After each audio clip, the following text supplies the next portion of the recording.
নমস্কার দর্শক বন্ধুরা, রোডস অ্যান্ড প্যাটেলে সবাইকে স্বাগত জানাই। আজকে আপনাদের কাছে যে রেসিপিটা নিয়ে আমি এসেছি সেটা অতি সাধারণ একটা রেসিপি, বাঙালিদের অতি প্রিয়। এটা টমেটো আলু পোস্ত। আপনাদের এই ভিডিও যদি ভালো লাগে তাহলে অবশ্যই লাইক কমেন্ট শেয়ার করতে ভুলবেন না। সাবস্ক্রাইব করার সময় বেল নোটিফিকেশনটা ক্লিক করে নেবেন, তাহলে আমার রান্নার নতুন নতুন আপডেট সবার আগে আপনারা পেয়ে যাবেন। আমি এখানে 3টে আলু নিয়েছি। এরপর আলুটাকে ভালো করে ছুলে নেব। আলুটা ভালো করে পরিষ্কার করে ছুলে নেব আর ধুয়ে নেব। এরপর আলুটাকে আমি কেটে নেব। আপনাদেরকে আমি দুটো পদ্ধতিতে আলু কেটে নেওয়ার দেখাচ্ছি। এভাবে আমরা 3টে আলুকে ডুমো ডুমো করে কেটে নেব। দেখতেই পাচ্ছ বন্ধুরা, একটা আলুকে 4 ভাগ করে তারপর ডুমো ডুমো করে কেটে নেব।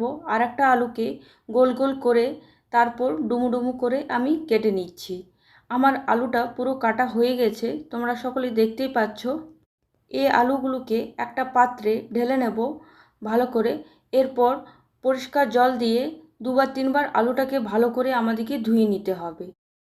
এরপর মিক্সি বাটিতে বড় চামচে 2 চামচ আমি এখানে পোস্ত অ্যাড করে দিয়েছি। একটা পাউডার তৈরি করে নেব। দেখো বন্ধুরা, পাউডার তৈরি হয়ে গেছে। এরপর একটা শুকনো লঙ্কা আর একটা কাঁচা লঙ্কা দিয়ে একটু জল দিয়ে ভালো করে পেস্ট তৈরি করে নেব। কড়াইয়ে একটু তেল দেব আর তার মধ্যে ছোট চামচে 1 চামচ কালো জিরে দিয়ে কেটে রাখা আলুটা এখানে দিয়ে দেব। ভালো করে একটু লাল লাল করে ভেজে নেব। আমাদের যেহেতু আলুটা কাঁচা, তাই একটু সময় ধরে ভালো করে ভাজতে হবে। ঢাকা দিয়ে দিয়ে ভালো করে ভাজতে হবে।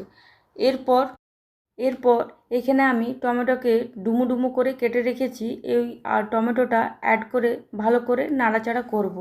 নাড়াচাড়া হয়ে গেছে বন্ধুরা। এরপর আমি এখানে লবণ অ্যাড করে দিচ্ছি।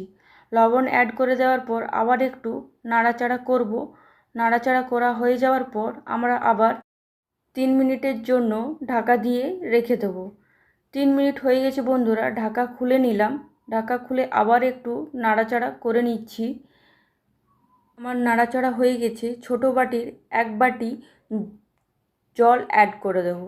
জল অ্যাড করে দেওয়ার পর ভালো করে নাড়াচাড়া করব। আমরা এখানে বেশি জল ইউজ করব না, যেহেতু আলুটাকে আমরা অনেকক্ষণ সময় ধরে ভালো করে ভেজেছি, তাই আমাদের আলুটা একটু সেদ্ধ হয়েই গেছে। এরপর ঢাকা খুলে নেব। ঢাকা খুলে নেওয়ার পর আবার একটু নাড়াচাড়া করব।